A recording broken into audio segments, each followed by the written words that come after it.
Sainte Marie, Maman bon Dieu, pour nous. Saint Michel, tout bon ange bon Dieu, pour nous. Saint Jean-Baptiste et Saint José. Bonjour, mes frères, sœurs, Mauriciens d'ici et d'ailleurs. Merci de venir rejoindre nous dans nos programmes Un Saint, Un Sainte chaque jour. Dans ce programme-là, nous avons l'occasion de faire un peu connaissance avec les saints, les saintes, qui l'Église invite nous pour célébrer chaque jour. Et nous pouvons aussi demander prier pour nous et intercéder pour nos familles. Aujourd'hui, 28 septembre, l'Église invite nous pour célébrer mémoire Saint Wenceslas, patron de la Bohème, aujourd'hui la République tchèque. Il est aussi protecteur des rois justes, des dirigeants chrétiens, des jeunes nations qui perdent de la paix. Et nous profitons de l'occasion pour saluer tout ban Wenceslas. Au cœur du Xe siècle, dans une République tchèque qu'on appelle la Bohème à l'époque, encore tiraillée entre le paganisme ancestral et le christianisme qui peut commencer, Wenceslas prend naissance. C'est le fils du duc Radislas, homme de foi et de vertu, et de Draumir, une princesse païenne farouchement opposée à l'évangile. Donc, sa contraste parental-là lui préfigure déjà le destin tragique, mais aussi lumineux de sa jeune prince Wenceslas. Élevé dans la foi chrétienne par sa grand-mère, Sainte Ludmilla, de recevoir une formation exceptionnelle pour ce temps. Il apprend le latin, il commence à imprégner de l'écriture et de la tradition chrétienne. Et tandis que son papa efforce un plan de valeur chrétienne dans ce royaume, dans ce duché, son maman dit, il a nourri une haine profonde envers la religion chrétienne qu'il était considérée comme une menace de l'ordre ancien. Draumir, après la mort de son mari, le papa de Wenceslas, lui en parlait de la régence avec une détermination glaciale. Ils vivent simplement pour qu'il y ait le moyen pour restaurer un culte païen et pour éliminer la foi chrétienne dans la duché. Ils élevaient ce second garçon, Boleslas, dans l'idolâtrie et ils préparent pour devenir l'instrument sur l'ambition pour lui. Mais Wenceslas, lui rempli de sa foi ardente et un sens aigu de la justice, lui refusait pour être, un spectateur dans cette affaire-là. Avant même qu'il y atteigne sa majorité, il prend la direction du gouvernement, non par ambition, mais par devoir spirituel. Wenceslas n'est pas content simplement pour être un souverain juste, un roi juste, mais il est un homme de Dieu, habité par une foi vivante et une charité brûlante. Sa piété pas ni repos, ni compromis. Il a assisté à la prière, l'office divin, comment dire, avec une ferveur rare, de jour comme de nuit. Et comme si chaque prière, c'était une respiration nécessaire pour son âme. Même dans la rigueur de l'hiver, les timos pieds nus dans la neige, sans jamais se plaindre, comme pour capable d'unir sa souffrance avec le Christ, pour y aller et le mettre au service des pauvres. Et ça, il relevait un miracle, ça. Parce que les gens qui ont accompagné, ce compagnon, les autres, ils ont tremblé de froid. Mais ils ont retrouvé, une chaleur réconfortante qui accompagne Wenceslas, qui suivre ce pas. Une chaleur mystérieuse, presque surnaturelle, qui sortit de Wenceslas. Ce respect pour les ministres de Dieu, les prêtres, les évêques, il est tellement empreint d'une humilité bouleversante. Parce qu'il tient les rois, il règne un pays, il règne un duché. Mais il honore les autres, comme dire, il honore le Christ lui-même. Il est content de mon Père, et le temps qu'il dit, il a une affaire pour traiter avec les autres. Il dit avec certaine humilité, certaine déférence qui révèle justement la grandeur de son âme. Mais c'est dans sa dévotion à la Sainte Eucharistie qu'il brillait le plus dans son amour pour bon Dieu. Il n'est pas seulement content pour assister à la messe, mais il participe activement à la préparation de la messe. Avec son propre la main, il sème le blé et il presse le raisin qui est destiné pour servir dans le saint sacrifice de la messe. Et tu trouves la joie dans le service de l'autel, offert par un prêtre du pain, du vin, de l'eau, l'encens, comme un enfant de cœur qui peut présenter un trésor à son papa dans le ciel. C'est l'intimité qu'il tient avec bon Dieu là, qui peut nourrir lui, et tu nourris en lui un espèce de courage qui sortit hors du commun. Le temps, c'est un prince voisin qui est venu envahir sur la terre. Venceslas, il refuse de répondre par la guerre. Alors, pour épargner, disons verser, sur le peuple aller à la guerre, perdre la vie, disons pour couler partout, il propose un combat singulier, un duel. Alors, il présente presque 100 hommes face à un adversaire qui est sur l'armure, il est dans ce banc hommes, il paraît pour lui transpercer Venceslas. Mais au moment décisif, des anges qui apparaissent à ses côtés, rayonnant de lumière. Et étant sa prince, l'ennemi là trouve ça. Saisi de peur, il tombe à genoux.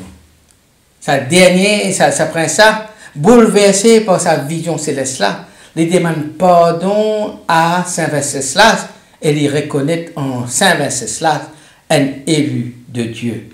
Mais la sainteté, il dérange nous. Surtout, le temps il n'a pas mis sur la lumière dans les ténèbres dans les cœurs humains. Drahomir, son propre maman, et Boleslas, son frère, élevés dans la haine de la foi, faire un complot contre Venceslas. Un matin, alors que Venceslas perd à l'église pour y aller prier, ils ont attiré d'un piège, d'un guet-apens. Là, dans le silence sacré du sanctuaire, ils ont tué un coup de l'épée. Ils ont tué. Les mots, pareil comme ils finissent vivre, en prière, dans le pardon. Il offert à Dieu la vie et son amour pour ceux qui l'avaient trahi. Dans le dernier souffle, il pardonne son frère. Et il scelle ce martyr pour un acte d'amour divin. Ce martyr devient un symbole puissant. Dès le XIe siècle, la Bohème, la République tchèque actuelle, proclame Saint Venceslas comme ce saint patron.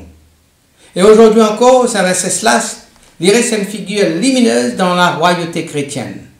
Un homme de paix, de foi, de courage, un homme qui laisse sur la vie une offrande et sur la mort une victoire. En tant que jeune duc, les Tinbizans affrontent plusieurs défis. À l'intérieur même de ce royaume, les Tinbizans gouvernaient, ils ont envie de gouverner en tant que chrétiens, mais ils subirent une pression, une opposition de la part de la noblesse païenne, de sa propre famille, sa maman, son frère. Au niveau politique, ils ont envie, ils tentent, pour maintenir la paix avec l'empire voisin, l'empire de l'Allemagne, en acceptant certaines conditions. Mais ça, ça a attiré beaucoup de critiques. Au niveau personnel, son propre frère, Boleslas, complote contre lui, manipulé par un noble hostile à la foi chrétienne, à la tête de qui c'est son maman. Malgré tout, Venceslas consacre lui totalement à sa mission. Développer l'évangélisation et favoriser l'implantation de l'Église dans ce duché. Promouvoir la justice et protéger les pauvres. Encourage la culture chrétienne dans ce peuple. Après la mort tragique, Saint Venceslas n'est pas disparaître dans l'oubli, dans les chroniques royales. Au contraire, il rentre dans une autre dimension de son règne, le règne de l'éternité. Le peuple tchèque n'est pas simplement un souverain qui finit assassiné, mais pour vénérer un roi céleste, un intercesseur puissant, un protecteur invisible. Très vite, son mémoire pour une vivante et agissante. Par miracle, fin attribué à son intercession, par le miracle de guérison inexpliquée, par l'intervention providentielle pendant la guerre, par une délivrance en temps de crise. Le ciel, peut répondre à tout ban qui invoque ce nom avec foi. Ce tombeau situé à Prague finit un sanctuaire de lumière au cœur de la Bohème, au cœur de la République tchèque. Les pèlerins de t'aller en nombre, grand nombre, et de portent en eux l'espérance, de période réconfort, guérison, la paix intérieure. Ce relique, le relique de Saint Venceslas, les vénérait avec une ferveur grandissante et présence ce relique, une percevoir comme une bénédiction pour le royaume tout entier. À tel point que plusieurs les rois de la Bohème sont sacrés sous le patronage de Saint Venceslas, comme si pour reconnaître que les pouvoirs terrestres est simplement un reflet, un rein spirituel le rein spirituel de Venceslas. Vous savez, les rois qui viennent mettre notre royauté sous le patronage de Saint Venceslas, l'autre comment dire, un lieutenant, un des rois invisibles, mais bien réel, dont l'autorité peut venir directement de Dieu. Saint Venceslas l'incarne, disons, une synthèse rare et précieuse, celle de la royauté et de la sainteté. C'est un chef d'État, mais aussi un homme de prière. Il gouverne avec justice, mais aussi avec humilité. Il protège les pauvres, mais sans jamais cesser pour faire, glorifier pour sa propre gloire. Il refuse la violence gratuite, préfère le dialogue, le pardon et la paix. Sur la foi chrétienne, pas un ornement de la cour, mais le cœur battant de son action politique. Ils vivent l'évangile dans ce palais comme dans la rue, dans ma décision d'État comme dans ma geste simple du quotidien. En lui, les pouvoirs pas une source de corruption, mais une source de sanctification. Et c'est pourquoi, bien au-delà des siècles, Saint Venceslas reste une figure inspirante pour tout ban qui peut concilier responsabilité et spiritualité, autorité et service, la foi et l'action. L'histoire de Saint Venceslas résonne puissamment dans notre époque aujourd'hui. Il rappelle-nous que vraie grandeur politique réside non pas dans la domination, mais dans la justice et la foi. Il met en lumière la difficulté de gouverner en chrétien, dans un monde souvent marqué par un compromis, par une pression, par une tentation du pouvoir. Il invite nous pour trouver dans toute forme d'autorité politique, sociale, ecclésiale, non un privilège, mais un service humble et courageux. Dans un monde contre la corruption, la manipulation et la soif de domination persister, Venceslas est un modèle pour un dirigeant. Un homme de foi, un homme de droiture, un homme prêt à sacrifier sa vie plutôt qu'à sacrifier sa conscience. Ce témoignage interpelle aussi chaque chrétien, nous, autres qui peut écouter moi, nous tous. Ce témoignage interpelle nous. Nous ici, nous tous nous appelons à exercer une forme de responsabilité et à faire dans la vérité, dans la fidélité et dans la charité.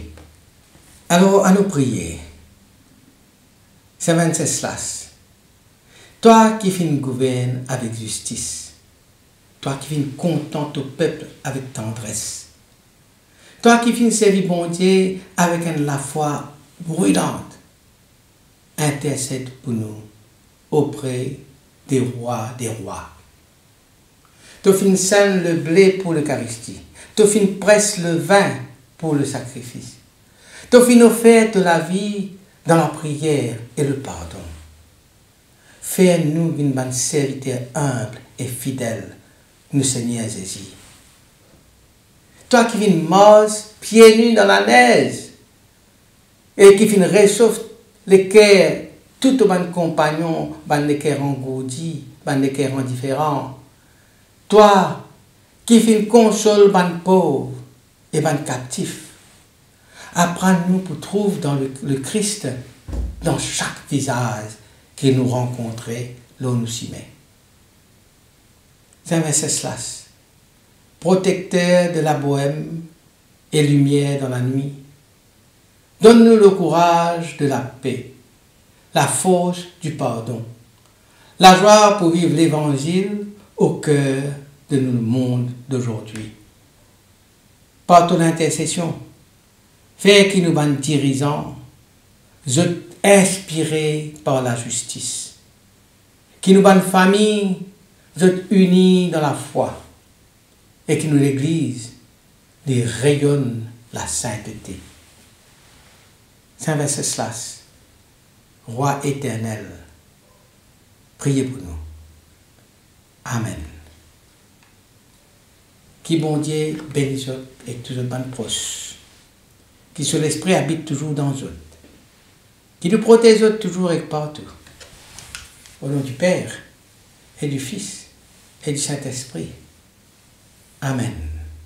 Et à demain. Saint-André et Saint Matthieu, priez pour nous. Saint Jean, Saint Marc et Saint Luc, priez pour nous, priez pour nous, priez pour nous. Sainte Marie-Madeleine et Saint Étienne, priez pour nous. Saint Ignace et Saint Laurent,